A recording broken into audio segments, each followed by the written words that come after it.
Hello, and welcome to this special episode of Stories Sustain Us, a podcast where we explore inspiring stories of sustainability. I'm your host, Stephen Schauer, and I'm delighted to have you join me today. As the holiday season is upon us, I'm revisiting some of the standout episodes from season 1. Today's replay is of an episode that resonated with many of you. In fact, it received the largest audience numbers of the entire first season. Originally aired on August 20th, 2024, this is episode 10 featuring the incredible Shaun Donovan. Shaun's work with the San Antonio River Authority has been transformational, particularly through the Mission Reach section of the San Antonio River Improvements Project. This remarkable restoration has returned a river which, in the 20th century, was engineered into a drainage ditch. Well, this project has returned that river back to a vibrant native river system. This ecosystem restoration maintained critically important flood mitigation and brought with it additional economic, recreational, and environmental benefits. One of the highlights of Shaun's work is the reintroduction of freshwater mussels, a critical step in improving river health and ecological integrity. In fact, this week, Shaun and his team at the San Antonio River Authority are continuing this groundbreaking effort by releasing over 1,500 additional mussels into the Mission Reach section of the San Antonio River. This brings the total number of mussels reintroduced in 2024 to over 3,560, representing 4 native mussel species: the yellow sandshell, pistol grip, pimpleback, and three ridge. Gotta love those names of those native mussels down there in Texas. So this incredible milestone, the work that Shaun and his team are doing right now, truly underscores the project's long-term commitment to sustaining the river's ecosystem while also maintaining flood mitigation benefits. Let me remind you a little bit about Shaun Donovan before we dive back into his inspiring story. Shaun is the manager of the Environmental Sciences Department at the San Antonio River Authority, where he oversees everything from water quality data to aquatic species surveys.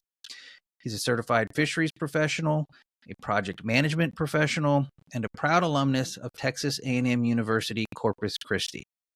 Shaun's passion for connecting people to environmental projects through storytelling and collaboration shines through in this episode. Having worked on the San Antonio River Improvements Project myself for over 15 years, I can tell you this conversation is near and dear to my heart. So, without further ado, let's revisit the incredible story of Shaun Donovan here on Stories Sustain Us, where we inspire action through the power of storytelling. Welcome, Shaun. How are you doing? Welcome to Stories Sustain Us. Thanks for joining me today.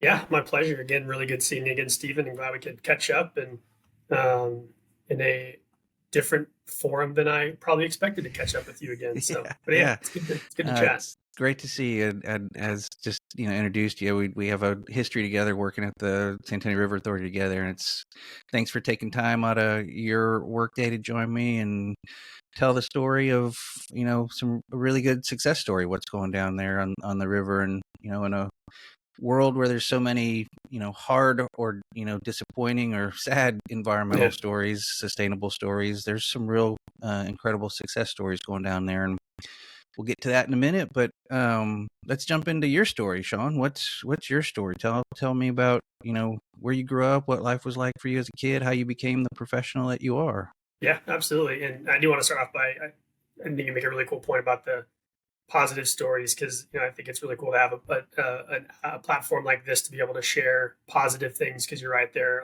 Unfortunately, a lot of the environmental things you hear about are the doom and gloom and the negative sides of the current world we're living in, and the environmental ecological issues that are there, as opposed to the success stories and accomplishments. So it's a really cool work that you're doing with the podcast. So again, appreciate you having me on. Yeah, right on. Thanks.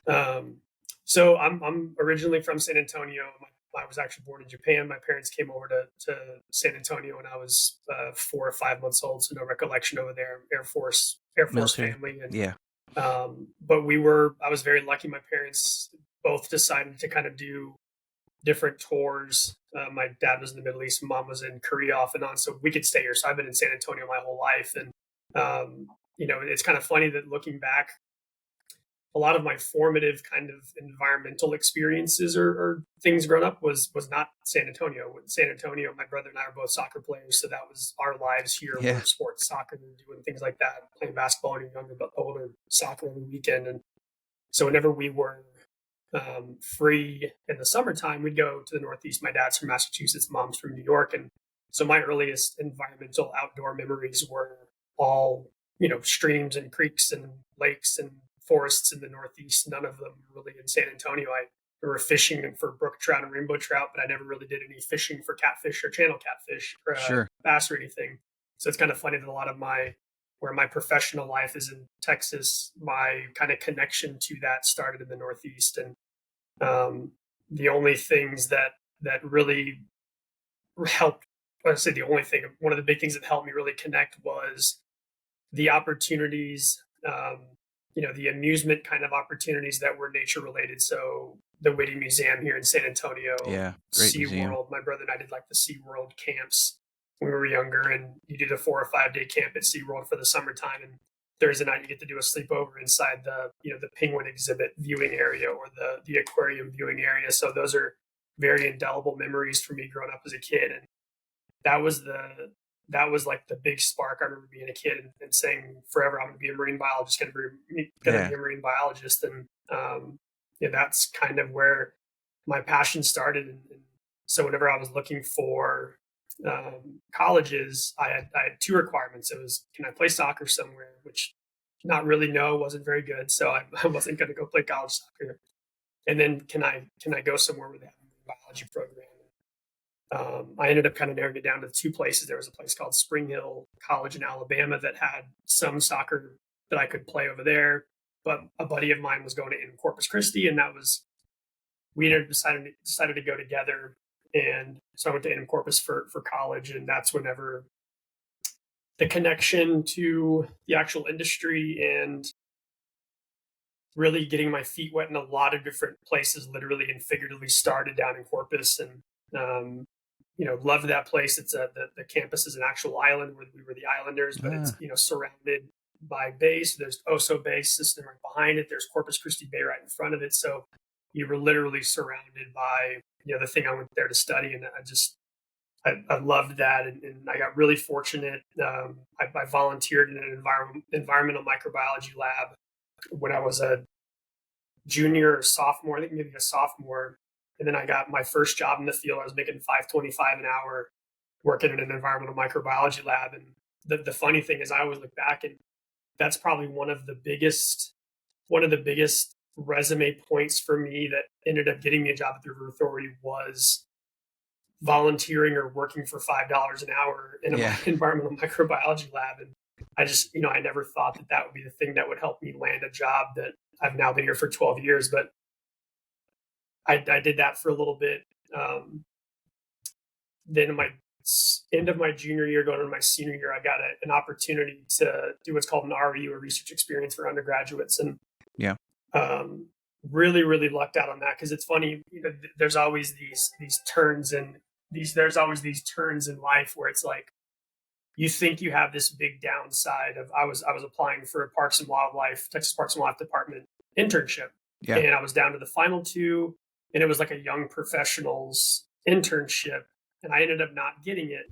And I was super bitter because the person who got it was a decade older than me. I was like, wait a minute, they're not a young professional. Being this snotty 21-year-old kid, not getting an internship. But then a few weeks later, I got this REU, this research experience for undergraduates to work in a fish assemblage lab. So, fish assemblages are what species of fish make up this group of organisms in a river or in a creek or in a bay or in the ocean. That's the assemblage of fish. And I got to do that work in Micronesia over the Pacific. And so I got to go to Micronesia the summer. So I guess it was earlier because I got to go the summer after my senior year. And then the first summer of graduate school, I got to go to Micronesia to do this work. And that's when I was over there, I fell into this project. That was my professor at the time. Thesis advisor was talking to one of his former students who was a professor at a college in Micronesia. And they were talking one night at this hotel that we were staying at, this little house we were staying at, about freshwater eels in Micronesia. And, yeah, we think there may be a project there for it. And I overheard them talking that night, and I said, hey, I'd be happy to do a project on freshwater eels. And that's how I got into the project that I had. So again, just like a series of very fortunate Yeah. events for me Right on. to lead to. I ended up doing some genetic work on freshwater eels over from Micronesia for a couple of years. And that was such a cool experience being able to do work like that in a different culture, being immersed in that. We stayed up for a month both times in two different Micronesian islands, and just super super cool experience. Still look back on that today as a really cool formative opportunity, as a young individual, maybe 20, 21, 22 years old were my two trips. So really really cool experience. um, After that, uh, Let me getting let out me of college. let me Yeah, back you up just a little bit, for sure. and definitely want to pick up where you left off. But let me back you up a little bit, because I think I heard you say a little earlier, that you kind of knew at a young age you wanted to Yeah. get into this field.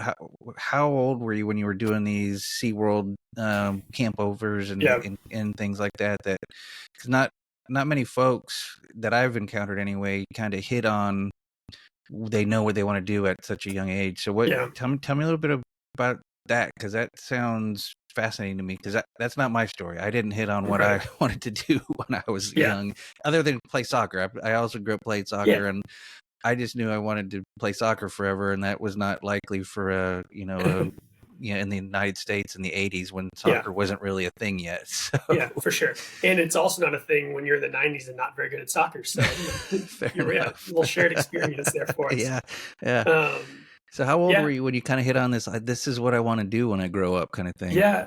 And, I think it is a really interesting, point, because there, obviously you don't hear a lot of times. You hear, I changed majors three times in college, and Right. I did Kind of this, and wandered around. I Yeah. went back and forth. And it's funny because I mean, I can't tell you, I was doing those SeaWorld camps when I was like 10, 11, 12 years old. My brother was 2 years older than me. So he was always a couple years ahead. So, Yeah. he was maybe 12, maybe a little bit younger, because he was probably like 10, 11, 12 whenever he was doing them. So I was probably 8, 9, 10 kind of thing. Yeah. And it was always fascinating to me. It was always, I was a huge fan of water too. Yeah. So just like being in water, going to pools. Are a couple that my parents had a really good relationship with, Terry and Grady, kind of like our second parents. They had a pool in their backyard, and my brother and I would be there, and we'd be in the pool for as long as they would possibly let us. And so like the water always fascinated me. And then going to those camps, it was so cool. And again, going back to Massachusetts and going fishing with my dad and like those creeks and brooks. And I would fish for a little bit, but then I would just like go walk in the creek, and I would go pick things up. And I remember my brother was playing a soccer game in Austin. He was probably 11, 12 years old, maybe. Yeah. So I was 9 or 10. And I remember going to a little, he's playing that. You don't want to watch your older brother play soccer. Sure. You don't want it. That's boring. Yeah. So I'm going and walking off, and I think it was by Zilker Park. And Zilker it's Park a area. Zilker Sure. Park near Austin, or in Yeah. Austin, Texas. And there's all, it's a really cool little creek system, and there's springs there. And so I'm over in this little pool, and I pick Barton up a tadpole, Springs. and I like bring the tadpole home with me. And I raised this tadpole into a frog. And it's like, those were things. I was 9, 10, 11, 12 years old. And it was just always a fascinating thing for me. And then as I got a little bit older, a lot of times TV for us at home was, if you weren't watching sports, we were watching a lot of Nat Geo or Discovery programs. And, as I got older, the Planet Earth stuff started coming out. And that was probably towards the beginning of college or end of high school. Those programs started coming out. I mean, I still have the DVDs for Blue Planet or Planet Earth. Yeah. I don't have a DVD player, but I have the DVDs for those shows. Yeah. Ever since I can remember, that was my goal. And I went into school with I wanted to be a marine biologist, and I got to do my degrees are in marine biology and general biology. And so I consider myself very fortunate to be able to have found and connected with that passion. Yeah. When I was a little kid, and my parents were really great about providing us opportunities to explore those types of things. Again, going to a SeaWorld camp, obviously the fortunate part of living in San Antonio, and my mom and dad, really stretching themselves. And I think if you talk to people in the Air Force, two young individuals in the Air Force aren't making a ton of money. So, I mean, my parents were able to stretch and do things for my brother and I like that. And so, I mean, hugely beneficial to have parents that were really committed to the passions that we had. And again, our passions were sports. And then for me, it was it was the natural world and more particularly the aquatic and marine worlds that were just always a fascination point for me. Yeah, right on. Thanks for letting us back up in time a little bit, because Yeah, I think that that's an important get to know you kind of moment, that this is something that you have had a passion for, for the majority of your life, and right. that's wonderful. So Yeah, tell them hi, whoever that is. yeah, for sure. Okay. And the other part that's interesting too is that we have a Hutton Scholar, Hutton Scholars through the American Fisheries Society program, Yeah, they're at the River Authority. and yeah, the high school, they're high school students. So we get a high school student for 8 weeks at a time, and we have Angel Acosta as our current Hutton Scholar. And so it's really cool talking to him, and he's come into my office yesterday. And he's like, "Hey, I want to go to school. I'm thinking about going to Corpus Christi, and I want to know, how do you connect to this?" Is like, man, you we're having a conversation. I'm telling him, you don't realize like how far ahead of the game you are. Where you have an internship when you're 17 years old. Yeah, You're talking to professionals, you're getting feedback and things. And I told him, like, when I was 17 years old, like I was interested in these things, but I wasn't like actively pursuing this passion, getting ready to go to school. But he's doing an internship and he's doing all these kinds of things. So I told him, try as many things as you can. If you have if you have the window of what you're interested in, you don't want to be an accountant, you don't want to be a banker, you don't want to be a lawyer. You're interested in this environmental world, but then try to expose yourself to as many of those different things sure. as you can, because you never know what's going to really, trigger as a true passion or a true interest. And so it's really cool seeing now like that generation. I mean, I talk like I'm the old head. I'm only 38 years old, but he's 17. And so we were like, oh my goodness, I was graduating my bachelor's degree when he was born. So, Yeah. and I'm sure that's like, that's a cyclical thing for the Yeah. generation of people, in their 30s and 40s and 50s in the workforce that are looking at the young people like, oh my goodness. But it's super cool seeing people like that at that age have that passion.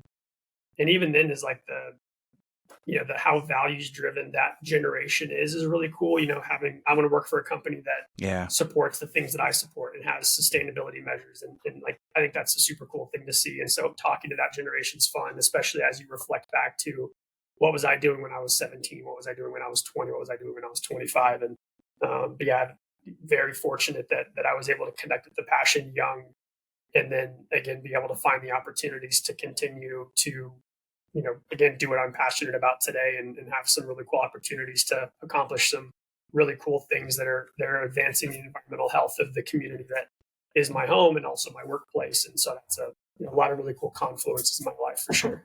Yeah, right on. I appreciate that kind of Gen Z, how they approach life as well. I had guest on a couple episodes ago that we talked about that too. That's just how impressed we are with young folks. And I had even earlier had a guest on who was a 20-year-old youth activist in the UK, and she's doing more at 20.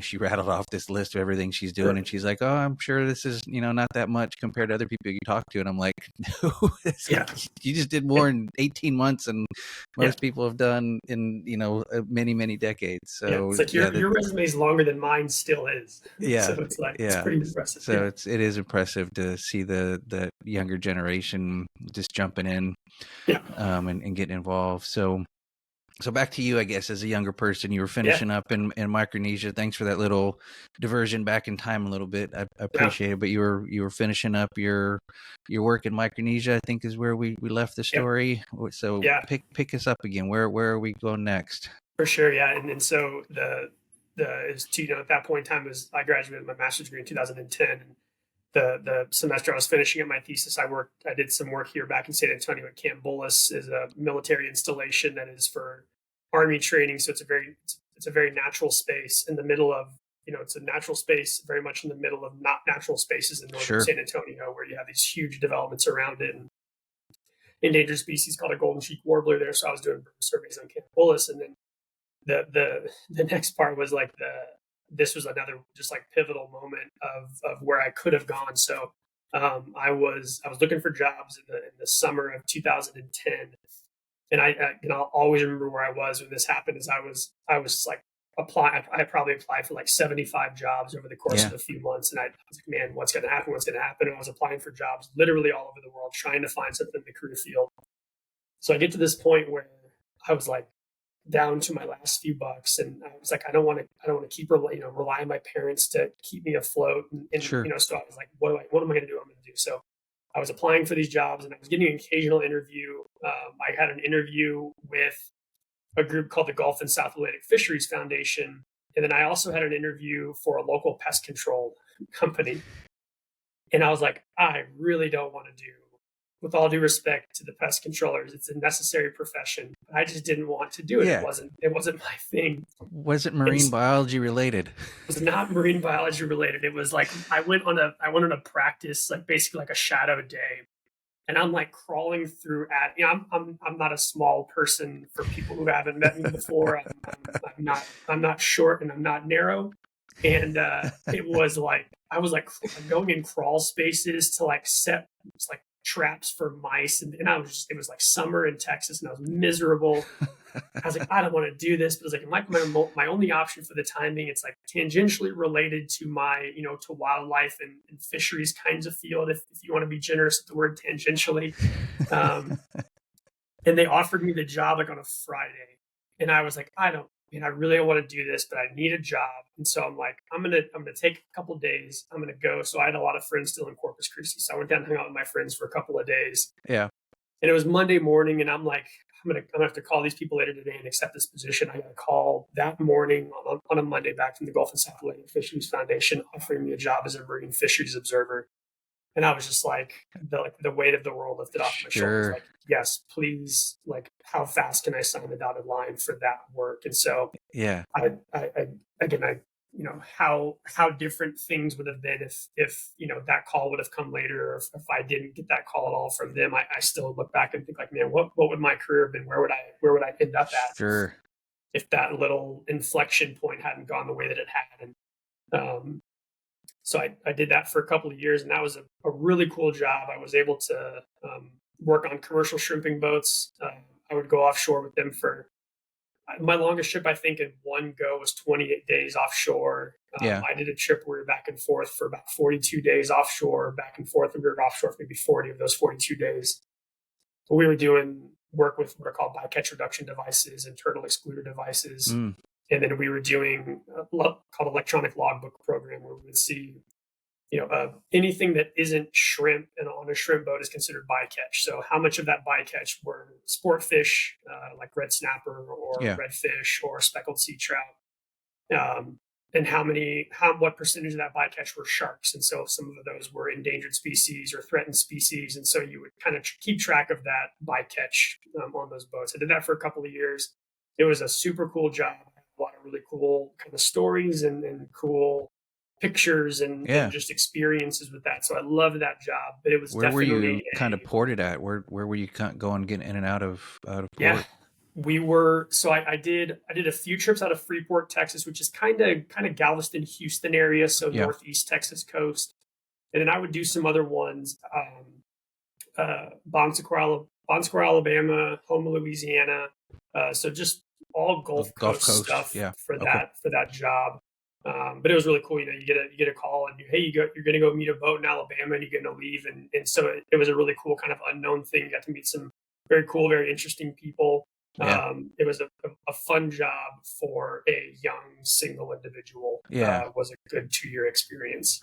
Were the shrimp boat folks, eager to have you on board, or were they just like, who's this guy that's messing with our business? Right. But, the guy who was my supervisor as I was a contract employee, but the guy who I coordinated with the Gulf and South Atlantic Fisheries Foundation was named Daniel Parsley, and he said, the good thing is there's observers and there's dam observers. And so he said, we're observers because we actually paid the captains and the boats for us to be on their boat. Oh, yeah. So we would pay them $150 a day. So no matter what, no matter how the fishing was, they made $150 a day from us. Now that's not a lot of money, but it's better than you're a paying passenger.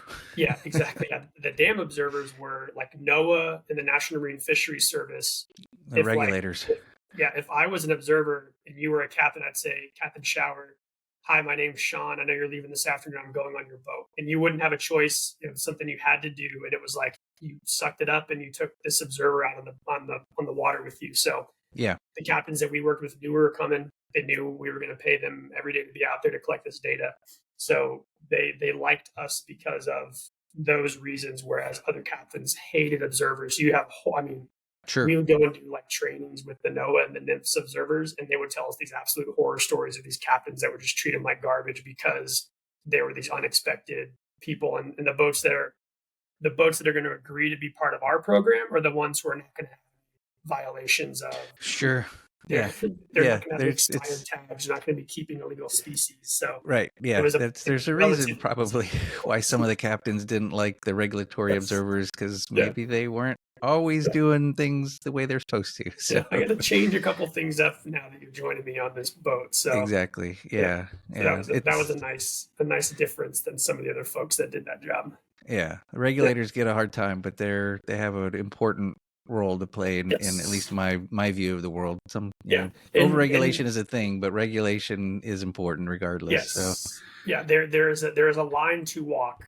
Yeah. And there is some of that is needed. And I mean, I was stunned by the number of, really it wasn't a lot, but there's a couple of captains that would still just like, you're not allowed to keep red snapper on these boats. He would keep red snapper. And I'm like, hey, kind of my job to go back and say what you're doing. You shouldn't do this. Oh, it'll be fine. I was like, all right, well, I'm going to do my job when I get back to shore. Yeah.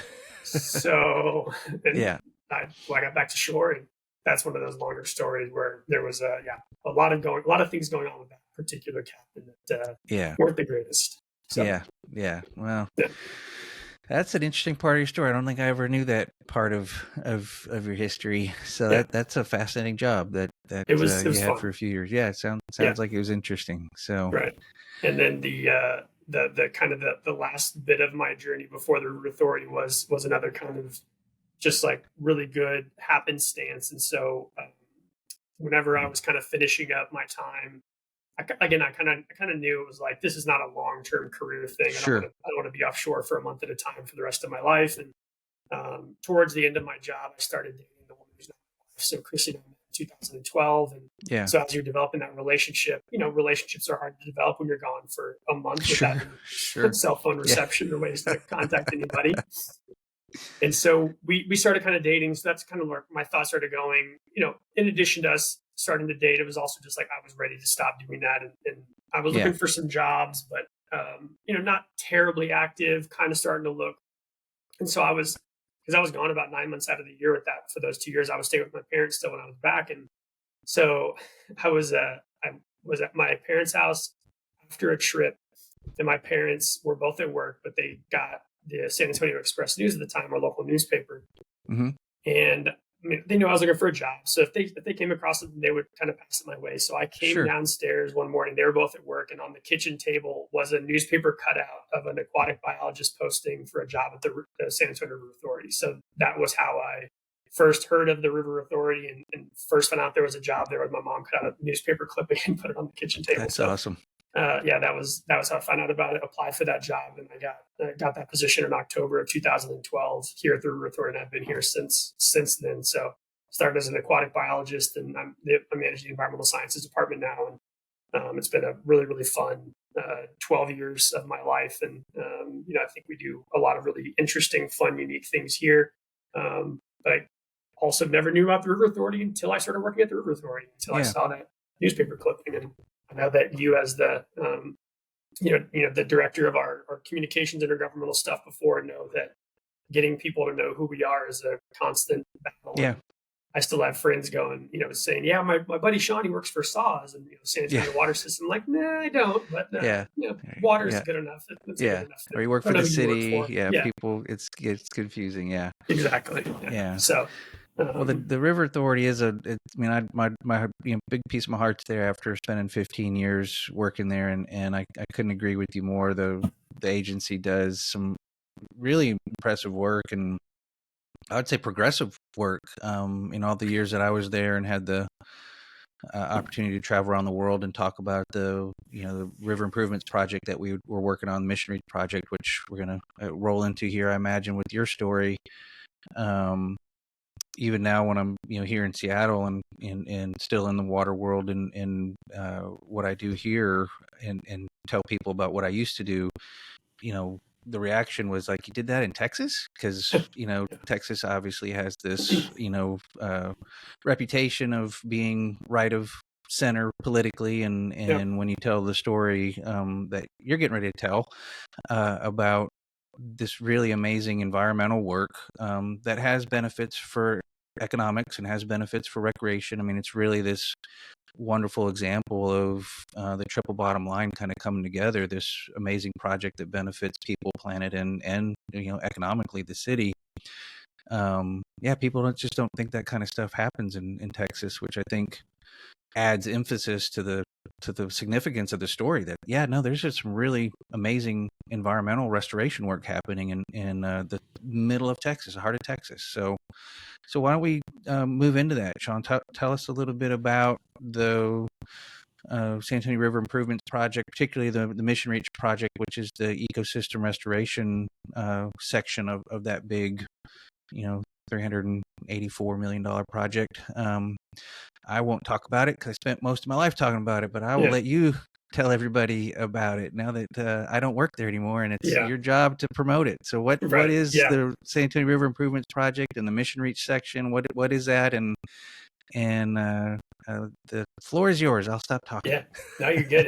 And obviously, because you obviously have more, you had a longer background while that project was active than I certainly did. And so, you can, I think you can definitely add more context and nuance than I can. And obviously, I think we can collaborate to tell that part of the story, and then, pick up some things with, more recent last few years. But yeah, I mean, and, I think your point is really well taken too. Is you hear a lot of these things that, there's from a distance, everything, unfortunately, everything seems blue and red, black and white, if you will. And there are, as you get closer to things, there are, like with anything in life, there's nuance that people lose when you're looking at it from a distance. And there are a lot of really cool environmental success stories in Texas. And, we're very fortunate to be a part of a number of those. And, but yeah, I mean, the big one, the big feather in the cap of the San Antonio community, and I say San Antonio, but really expand that to San Antonio and Southeast, Bear, Wilson, Karnes, and Goliad are the 4 counties of our political jurisdiction. And so it's a regional success story. Yeah. But at the same time, it's a federal success story because it is, largely a federally funded project with Bear County dollars and City of San Antonio dollars and River Authority dollars. And so, these collaborations are there, in a lot of states, not just the ones that are, the blue states aren't the only ones that are doing these environmental positive things. And, it's also, it's a valuing of nature. I think one thing that, I know this is maybe a little bit of a tangent up front prior to the full Mission Reach story, but we've been doing some of these things recently about telling the story of what you do as scientists. And I think that's something that I started learning here from you and your team at the River Authority, is like, we have to tell the story of what we're doing to help people understand, because here in Texas, people value wildlife, whether that's, consumptive purposes like hunting or fishing, or that's bird watching or going boating, whatever. People do value the environmental components of a place like Texas. And so how do you tell the story to connect with people? And that's a huge part. I mean, that, you guys and were telling the story for years and years about how big this improvement project would be. And that's what led to federal funding and local funding, was because you were telling the story. And so, more recently than a lot of science communication things, but that's a huge part of it. A huge part of the original getting to the success was telling the story of what this could do for a community and getting people locally to buy in, because it was not a small investment from the city and not a small investment from the county. These are large ticket items here locally as well. So a really good point to make is, there's value in environment throughout the country. It's just how do you connect to those people and tell the story in ways to touch them as well. So end of tangent, but to the great tangent, part. Important tangent. So the Mission Reach is just south of downtown San Antonio. So everybody knows, I would imagine a lot of people know of the San Antonio River Walk. That is, the main part of downtown San Antonio. It is an actual river system. We always get people going, I didn't realize the river extended beyond downtown. And it's like, it is a man-altered structure, but it's not a man-made water body. It is a natural system. And so where the Riverwalk ends, just south of downtown, is the start of the sanitary improvements project and a small 1 mile stretch called Eagle Land. And that's kind of a transition from this, the pictures you see online of the Riverwalk that are channelized with restaurants and bars and hotels. And just downstream of that is kind of a transition zone for about a mile. And it goes into what's called the Mission Reach. And the Mission Reach is really the heart and the core of the sanitary improvements project. And it's in total, if you include the Eagle Land stretch, it's about 9 miles of river. The San Antonio River is 240 miles in total. So if you look at it from that perspective, it's a pretty significant chunk of the entire river, a little less than 5% of the entire river, that's a big restoration project. And I believe it's still the largest urban largest urban stream restoration project in the country at that 9 miles. And so, really proud of that. But it really turned what was this trapezoidal, mode channel that was there strictly for flood conveyance.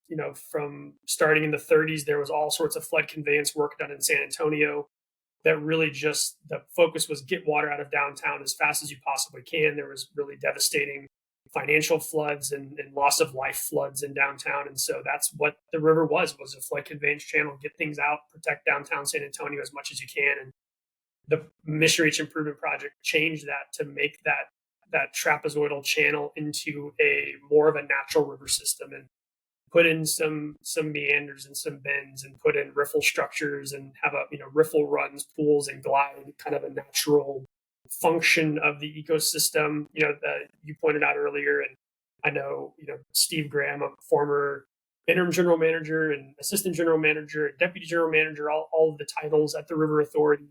Huge proponent of triple bottom line, but that is a really a perfect example of the way you can truly mesh those things. And it's a recreational opportunity with the hike and bike trails, and there's paddling trail throughout that 8-9 mile stretch. Yeah. Like you said, the economic development impact is huge for the southern basin, or the southern part of San Antonio, excuse me. And obviously the environmental components were, we'll talk about that obviously in a lot of detail here in a minute, but the being able to combine all three of those things is truly what makes that project so successful, because people might not ever step foot or care about the river, but they want to go for a jog, or they want to go for a long bike ride, or people might never go on the trail, but they want to go kayaking, or they want to go fishing. And so it hits a lot of people, and it also brings a lot of environmental opportunities to places that have been historically underserved. And southern San Antonio, south of downtown, is definitely a historically overlooked part of town. And so this restoration has really connected people to the environment. It also hasn't had a lot of the negative effects of, gentrification is always seen as a big negative side effect of some of these projects. And we're fighting that right now with our current next restoration project, the West Side Creeks. Yeah. But in south of town, there's been some apartment complexes that have come up, but there really hasn't been that huge economic shift where it's become unaffordable for folks that have lived there for generations. But it really has brought them closer to nature. And I mean, obviously, I'm sure Stephen, there's countless studies that show how much people's lives are improved when they have a connection to a natural space, just mental health wise, economic wise, outcomes for children, those kinds of things. So bringing people to a closer connection with the river and a healthy ecosystem. There's all sorts of, you could have an economics podcast that talks about how successful the project is. You could have a human health podcast talk about how successful it is. And obviously this one, kind of more on the conservation sustainability side, that you can talk about how successful it is. So it's been a really, really cool project. It's a really cool success story for San Antonio and for Texas and for the country. You were over there in Australia when they won the Thies River Prize for the Mission Reach effort. And that's a huge success story again for the city, the state, the country. And again, it's really cool to have in our backyard. And we always kind of talk about it as a little bit of a living laboratory for us as an organization too, to be able to do some of the things we've done in this huge stream restoration project, to see like how successful has this been, and really trying to measure that. And what can we measure to show that success over time? Yeah. Well, let's let's talk a little bit about that. That's a great transition point, and I think we could go a number of different ways. From fish to water quality and to riparian habitat. There's all kinds of amazing measurements of success, but I really wanted to focus you in on the time that we have left on the freshwater mussels, because that is one, I think, something that people don't think of top of mind. Yeah. When you think of a river, you think of maybe the fish and the birds and the plant life and aquatic life, but freshwater mussels, that's Yeah. not something that somebody thinks about first, Right. maybe. But it's such an important indicator of success of this project. So next 10 minutes or so, let's Yeah. dive into that story, because you led that effort, or still leading that effort, and it's really a fascinating and incredibly important part of the success of this project. So tell us about freshwater mussels in the San Antonio River. Yeah. I want to flip for a second and ask you a question, because Sure. I'm very curious too. Is like, you were, part of the leadership team at the River Authority whenever we started floating this idea around, and I'm curious what your initial thoughts were when we started talking about, freshwater mussels and freshwater mussel projects, and kind of like, I'm curious as to the perspective you had, that back then, 5, 8, 10 years ago. Sure. My initial reaction was, this is amazing, because it wasn't top of mind. I Yes. wouldn't had thought about it, and um I just thought it was such a well thought out um, concept that you guys brought to the leadership of, hey, we think we can do this, and all the different components of it, from the scuba diving, all the testing you had to do, all the different sites you had to monitor for control sites, and just the depth and the detail that you and your team put together on that proposal that was approved and moved forward was just so enthralling. And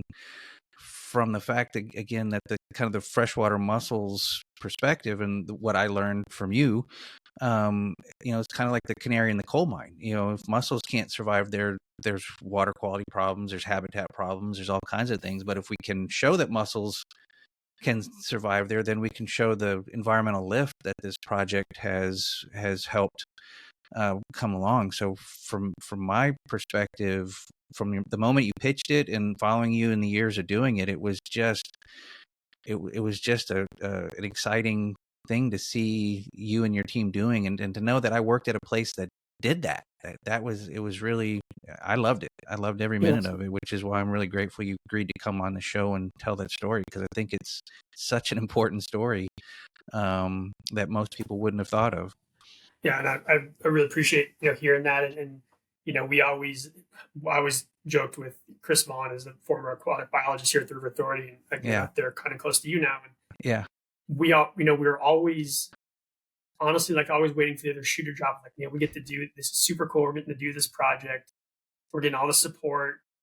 We were always like waiting, like, how far can we take this thing? Let's see what we can do. And this, I mean, obviously, like all the projects that we do at the River Authority, without the support of the leadership team, without the support of the board, you don't get those things Sure. done, because the funding isn't there. So I mean, the support that we had was fantastic. And admittedly, there, whenever this stuff started in Texas, because there's, freshwater mussels are one of the most endangered group of organisms in the entire world. I think it's like freshwater mussels and freshwater snails are like the two most endangered groups of species. And there was a lot of stuff started happening here in Texas, a lot of like research looking into these species, and other entities in the state were basically like, we don't really care that they're imperiled or that they're endangered.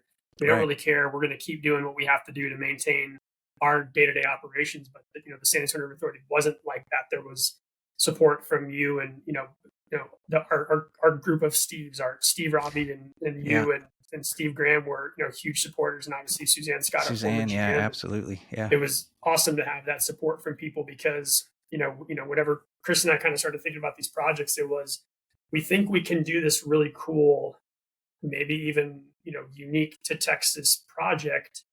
What support are we going to get? And then, so whenever we got that support, obviously that was hugely meaningful for us, and so it's really cool to kind of circle back on some of the origins from your perspective. And I'm glad you guys took the chance and threw the idea out there, because it was, we loved it at the leadership team, and so glad you guys did the work. Yeah, absolutely. And again, it's been definitely one of the coolest things I've been able to do in my career. And so, kind of going back to that start of things, to fast forward some of the parts is, there was all these pending listings of threatened or potentially listed candidate species for the Endangered Species Act. And so we started doing some research and we started finding these species in the southern parts of our basin, but we really weren't seeing them at all near San Antonio. And with the Mission Reach Restoration Project, we started kind of thinking there's this huge restored area, and then there's these old called remnant channels. So because of the channelization over the years we talked about, a lot of these bends and curves that used to be part of the main stem were cut off for that trapezoidal channelization to get water out of town. Yeah. We didn't see any mussels in the Mission Reach. Makes sense. It was completely dewatered for the construction, but we were seeing these mussels in these little remnant channels. And so we kind of started thinking like, maybe there's a chance that because of this restoration project, that maybe the water quality is good enough. Maybe the habitat's good enough. Maybe the sediment quality is good enough. And so that's when we kind of came up with this idea of we call it the Mission Reach Mussel Survivability Study, where we put we have the four most common species in our basin, in our southern basin. We put them in these devices in the Mission Reach in three different locations. And then we had a controlled site down in Goliad, where we know the population's healthy. Goliad's maybe 150 river miles south of San Antonio. Yeah. And, to your point earlier of, the why mussels are so important is they're filter feeders. So they are, canary in coal mines, a great phrase for that. If the dissolved oxygen drops somewhere, a fish can go swim somewhere else. They can go find better habitat. A turtle can get out of the water, and all the other organisms have kind of defense mechanisms. Well, a mussel can move, but not much. It may move, the size of an office in a day. Some mussels move more than others, but they're pretty stable organisms. So if something happens, they're not going to survive, and so they are that kind of like, this is the true measure of if this project was successful, and if these mussels can live here, this is the kind of the pinnacle of success. And so we did this survivability study. So we started seeing results, and like one of our sites was growing about the same as our Goliad site, which was really encouraging because that's a healthy population. This is growing the same, so that means this is a healthy population. And our other site was just like taking off. It was growing so much faster than the control site, which was like, this is amazing. And then even one day we went out there and we were doing a weight check. We would measure the length and the weight of our mussels every quarter, so 4 times a year. Yeah. We went out there. We were measuring one of our mussels that called yellow sand shell, and we looked at it. This looks kind of weird with some of the tissue inside the mussel. And we kind of opened it up a little bit and saw it, and it was actually gravid. So gravid is basically pregnant. So it was a gravid female, and we saw we never thought we'd see that in the study. It was just about growth. Can they survive and can they grow? And then sure enough, they're actually reproducing. They're reproducing in the river. It was like this mind-blowing thing. And we were being out there with some of the guys, and there's these guys, Larry, Chris, Austin, and myself were out there like looking just floored by this. And so super excited about it. After we had success with that, we did toxicology work. Like I said, we have a robust water quality program at the River Authority. Yeah. We do fish surveys because, to not get into detail too much, mussels are what are called obligate parasitic reproducers. So they have to parasitize a fish at some point in their life cycle so they can take nutrients off of the fish to transform from a larval mussel to a juvenile mussel where they drop off. And so fish are important. So we're doing fish surveys, and all these things were happening while we were doing the survivability study. And then we were already partnering with U.S. Fish and Wildlife Service to start developing some of these grow out techniques, because this happens a lot in like the Midwest. There's a great hatchery for this in Wisconsin. There's a great one in Virginia. Those are kind of like the pinnacle of these Fish and Wildlife Service locations that do this propagation work for threatened and endangered species. There's a ton of this work in Alabama and Tennessee, and these states that have these super diverse mussel populations, but it really hadn't been done much here in Texas. So we were working with Fish and Wildlife Service to develop some of these methodologies. For the other part too is we were working with common species around the country. We don't have a threatened or endangered species in our basin, but we know that there's this woman, Rosalie Barrow Edge, is this 1920s, 1930s conservationist and suffragist, and she has this quote says, "The time to conserve a species is while it is still common." Right. If you wait until there's 100 left of a species, it's going to be much harder to conserve it than when there's 100,000 of them left and you just protect their habitat or protect that group. Right. Right. So we wanted to work with these common organisms. So because they were common, there wasn't a lot of work for reproduction done on them. So we've worked with Fish and Wildlife Service now for 6 or 7 years to develop those techniques. And this year, we're finally we did a kind of a media event in May for the mussel release, and our staff is actually going out the third week of July this year to go and release the first cohort of mussels into the river. Yeah. It's yellow sand shells, and it's the first mussel reintroduction in the state of Texas. And so we're super proud of that. We couldn't be happier. And then just yesterday, so July 11th our time, Austin Davis, who's now our project manager, came over and told me for the first time ever, we have all 4 species in these things called grow out baskets. So we've always had these bottlenecks with these species, and some are harder to propagate or reproduce than others. And for the first time ever now, as of yesterday, we have each one of those species in grow out baskets, and grow out baskets are kind of the point where they're like past that main bottleneck. So Yeah. we had another milestone just yesterday, and it's That's very awesome. actively happening, and we're super, super excited. We're going to have about 4,000 mussels go in the river next week. And we expect to have some more cohorts later this year, maybe September, October, November this year. We'll be putting other species in more of the first species yellow sand shell in the river. So really, really cool time for the project.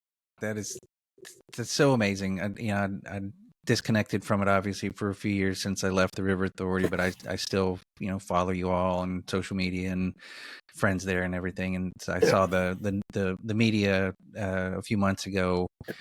Which is what triggered. I was like, "Oh, it's happening! It's there. They made it. They're getting. I got to get Shaun on to talk about this because I a few thousand miles away here in Seattle, I was still celebrating that win that you guys are experiencing right now because it was such a that project's a big part of my life and to see this particular aspect of that project become successful in not only for the mussels, which is amazing, but for the larger story of how healthy that ecosystem restoration project is becoming really in the heart of the 7th largest city in the United States. Tells that story of success that look, everybody, you can restore a riverine system in an urban environment to the quality that these really sensitive species can not just survive, but they can thrive, they can reproduce. I mean, what an amazing success story. I'm just so happy for you and the team, and grateful to you and the team for coming up with the idea in the first place. And I'm kind of silently celebrating with you from a distance because it's such a big, important win. And I'm just happy for you guys. So and it's really cool you reaching out, because there was a moment where we were doing that media event. So we're down by the river, and we had like a River Authority podium. We were having the regional director from U.S. Fish and Wildlife Service, Amy Luter's there, and our GM now, Derek Bays, and our chairman of our board, Jim Campbell. And I'm not part of like the press conference part at all. We're there. We're going to do some photo ops afterwards, and I had an opportunity to kind of like step back and just see. And we had Parks and Wildlife, and we had Fish and Wildlife Service there, and some of our River Authority partners and the media. And it was a bit of an emotional moment for me, like sitting back and stepping back, because a lot of the people who made the project happen are not here anymore. And again, our essentially our entire executive team has turned over, with a couple of exceptions, but and that's not to say that our current executive team does not support the project. No, of course not. We're very proud of it, but it's cool thinking back to yourself and the executive team we had, and then again talking about Chris Vaughn as a project manager and a biologist, that him and I kind of came up with these ideas at the beginning, and our biologists who helped us with the work throughout, and then the people who are here now who are carrying this, and it's not like it's been one or two people who have done the lion's share of this work. It really has been our utilities operation, who does our wastewater treatment facilities, welded the instruments that we put the mussels in for the survivability study. Our watershed and park operation team was involved in helping us with site access and getting instruments and getting gear into the water. And it was an organizational success story. It was again a community success story. Absolutely. Like you said, it shows seventh largest city in the country, and then the San Antonio River does not have the greatest reputation even amongst the citizens of San Antonio. You have Right. this muddy water, dirty Right. river, and Charles Barkley it's such a always cool commented on it. Charles Barkley, Mark Cuban taking shots at us. Yeah. But it is such a cool thing, and it was an opportunity to like sit back literally and figuratively at that media event and like look at the group and think of things. And Steve Graham is still here local, and him and I catch up, and we were able to talk about the success of this project and the support that we've had. And again, it was really cool having you reaching out, because again, you were part of the project and part of the support of the project, and the early days of advertising for this and talking about what we were doing, and really getting that community message out there. So it's really cool to sit back and reflect on the number of people and the amount of hours, the amount of resources that go into this, that ultimately is a really cool conservation success story that had, the it takes a village term obviously applies very, very aptly here. And so it's a really cool thing to reflect back on. You're making me tear up, dude. Yeah. It's awesome, man. I'm telling you. It is. I'm so proud of that project. From that perspective, we've been doing this from the surveys part themselves, we've been doing this stuff for a decade. Yeah. It's been from surveys starting in 2014 was our first approved project. And in 2017 of survivability. In the last few years, this reintroduction effort. So it really is the culmination of a decade of work. And the unfortunate part, we're such a instant gratification society. Yeah. That these things don't. That's one of the biggest parts is we've had the rope to do this, where a lot of people could have said 5 years ago, we're going to pull the plug. We don't have any tangible results. There's not mussels in the river. We're going to pull the plug, and we didn't. We never did. Our board didn't. Our executive team didn't. Our staff didn't. We kept moving forward, and now we're like, we're finally, bearing the fruits of our labor over the years, and that's such a cool thing to reflect back on. And Chris and I joke because part of this project was our first draft of the project was on a cocktail napkin on a plane coming back from a conference in Kansas City, or from a conference in maybe Portland, coming back from a conference together. That was when we started kind of brainstorming this whole thing, and here we are, and it's such a cool community success story. Yeah, well, it is an amazing story, and thank you for your leadership from day one to present day. It takes somebody to have the idea and the know-how and the ability to do it, and yes, you had a whole lot of support around you, but there needs to be someone with the vision and the know-how to get it done, and you and your team of incredibly talented, knowledgeable scientists got it done, and there's clearly more work to be done everywhere around the world. Certainly on the San Antonio River is no exception, but it's good to every once in a while pause and celebrate the victories, because as we talked about at the beginning, victories are hard to come by sometimes in the environmental world. So when you have one like you've experienced with the mussels and the whole Mission Reach ecosystem restoration project, you need to celebrate those and let the world know that it's possible. As we're trying to figure out how to move forward sustainably,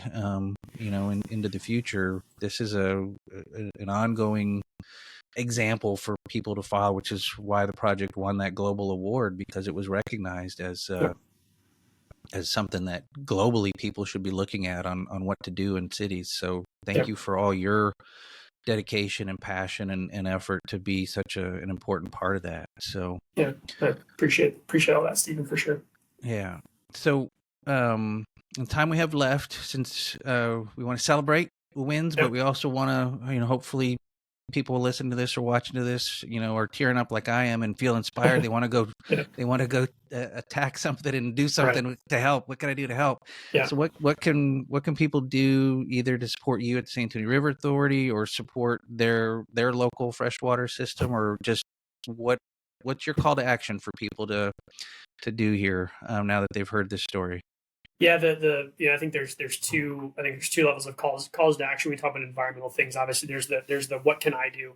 That's the, I say easier, because the second one is we'll talk about in a second, is a much bigger lift. But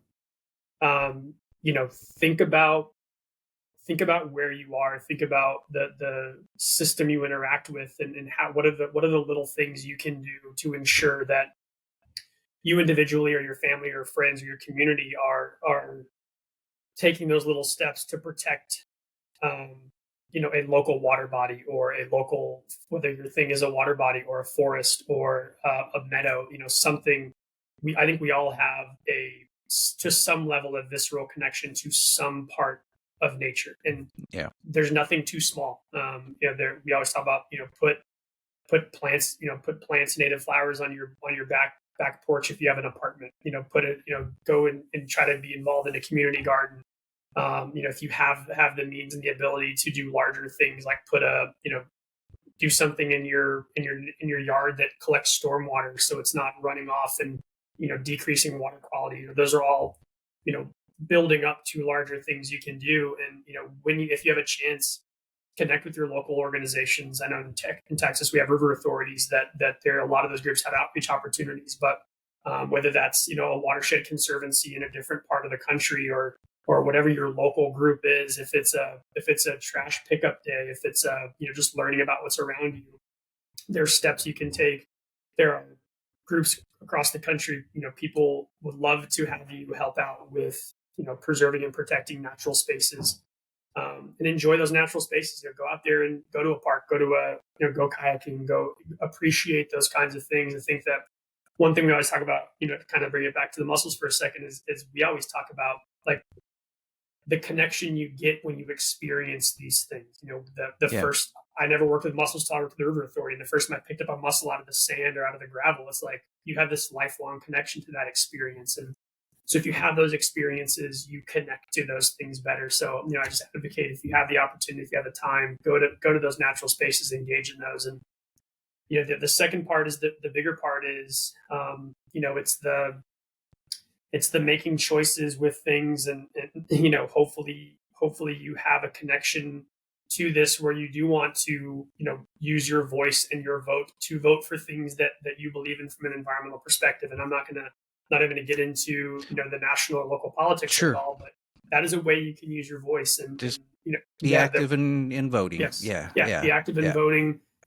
Obviously, whether that's a federal election, a local election, a state election. I mean, there's all sorts of ways that ask your local community leaders, ask your city council representative, ask your in our case, county commissioners, ask those people, like, what do you value? Do you value environmental things? And it doesn't have to be who you're voting for president.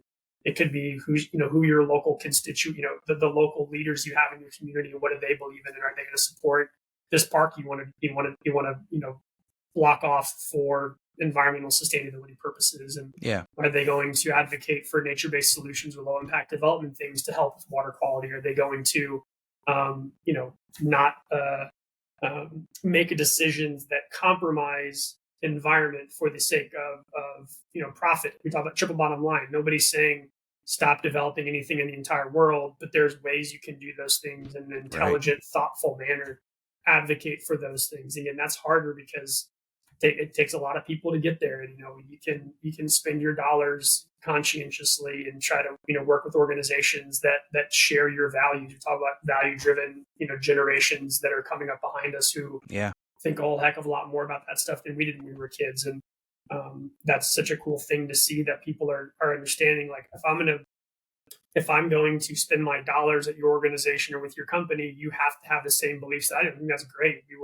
We talked earlier about, we were in Colorado, my wife and I, and there's banks that talk about how they're 100% sustainable. And they only, those kinds of things are options you can possibly have if you have the availability to choose those types of things. And so, that's a huge part of it. And it may not seem like you're moving the needle right then and there by yourself, but trust me, you are. You're making a difference with those things, and it adds up over time. It's not just your actions; it's the actions of the community. And take pride in these things and celebrate these things when you get an opportunity to do so. And it always felt so counter to what we do as scientists to go out and talk about the things you're doing. Like that's very not scientific. You do your research and you make your papers, but it's like.